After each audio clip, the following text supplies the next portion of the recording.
계시록 12장의 용이 쫓겨난 하늘과 계시록 13장 6절에서 일곱머리 짐승이 욕하는 하늘과 하늘 장막은 서로 같은 장소이긴 하나 신천지가 엉터리 비유풀이를 적용하여 주장하는 이 지상에 존재하는 WC라는 종교단체 따위가 아닙니다. 계시록 12장에서 용이 쫓겨난 그 하늘과 계시록 13장 6절에서 짐승이 욕한 하늘 장막은 욥기서 2장 1절과 3절의 내용에도 잘 나와 있듯이 실제로 하나님이 계시며 그 보좌가 있는 저승의 영적인 세계에 있는 실제 천국을 말하는 것입니다. 용이라는 사탄이 욥이 살던 시대만 하더라도 욥기서 2장의 내용처럼 그 하늘에 자기의 영역이 있어서 왕래할 수가 있었습니다.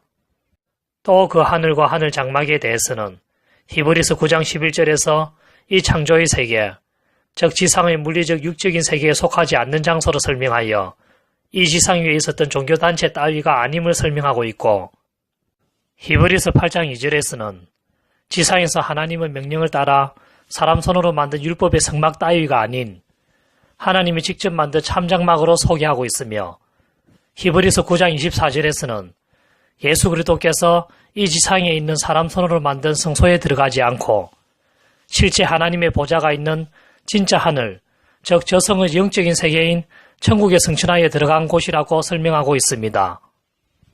이렇게 많은 근거 구절들이 계시록 12장에서 용이 쫓겨난 하늘과 계시록 13장에서 일곱머리 짐승이 욕한 하늘과 하늘 장막은 실제 하나님의 보좌가 있는 하나님이 계신 저성의 영적인 세계의 천국의 어느 한 장소임을 설명하고 있고, 육체의 존재인 우리가 살아가는 지상에 존재하는 어느 종교단체가 아님을 드러내고 있습니다.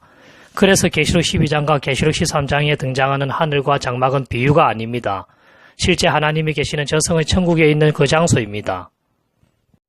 용은 영적인 존재라서 욥기서 2장의 설명과 같이 그 하나님이 계시는 장소에 있을 수가 있었으며, 그곳에 있다가 계시록 12장 7절이 이루어질 시점에서 땅으로 쫓겨내려온 것입니다.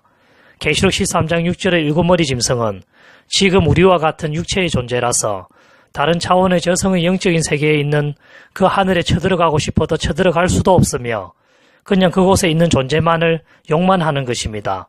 마치 북한이 미국을 비방했다고 실제 쳐들어간 것이 아니듯이요. 그렇게 짐승이 다른 차원의 영적인 저성의 세계의 하늘에 있는 하나님과 그곳에 있는 존재와는 직접 싸울 수 없으니 욕만 하고, 그리고 계시록 13장 7절에서 육체의 물리적 세계인 이 지상에서 그 하나님을 섬기는 성도들과 싸워 이겨 그 성도들을 박해하였지요.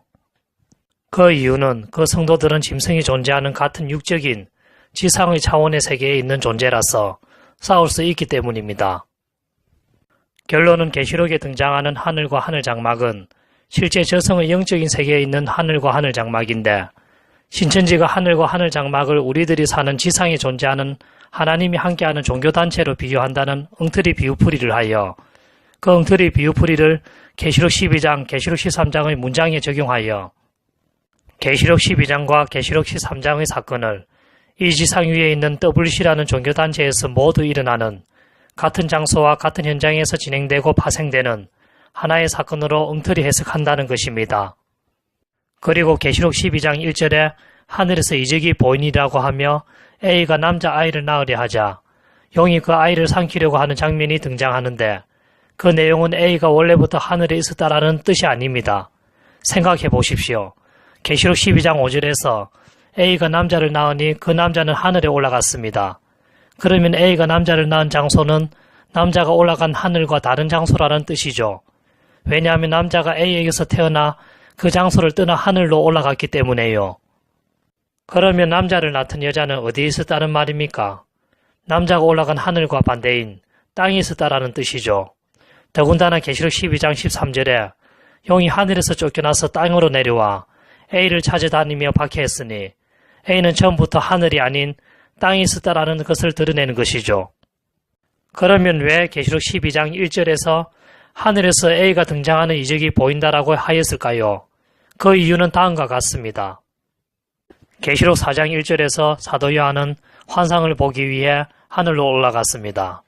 그렇게 사도 요한은 올라간 하늘이라는 장소에 있는 상태에서 영상 화면을 보듯이 땅에서 A에게 일어난 사건이나 용이 하늘에서 쫓겨나는 사건이나 땅 위에서 A가 용에게 박해받는 사건이나 땅 위에서 일곱머리 짐승이 성도들을 박해하는 사건을 보았기 때문에 그렇게 사도 요한은 자기가 올라간 하늘에서 그 모든 사건이 보인다라고 한 것입니다.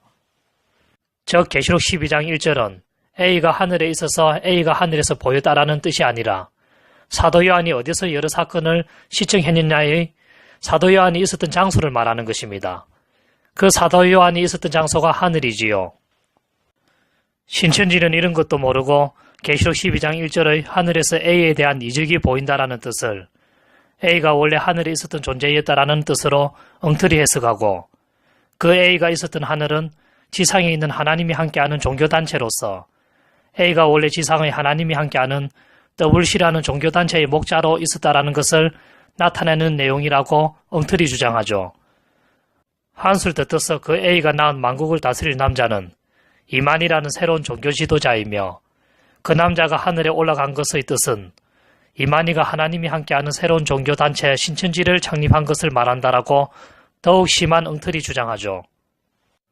이 모든 부분의 신천지의 주장이 엉터리였다는 것을 계시록 12장 1절의 하늘에서 이적이 보인다라는 정확한 뜻과 그리고 해를 입은 여자가 원래 있었던 곳은 남자가 올라간 하늘의 반대의 장소인 땅인 것과 신천지 엉터리 비유풀이 적용으로 진짜 하늘을 지상의 장소로 왜곡하는 것을 지적하여 앞에서 다 조목조목 설명했으니 참고하시면 됩니다.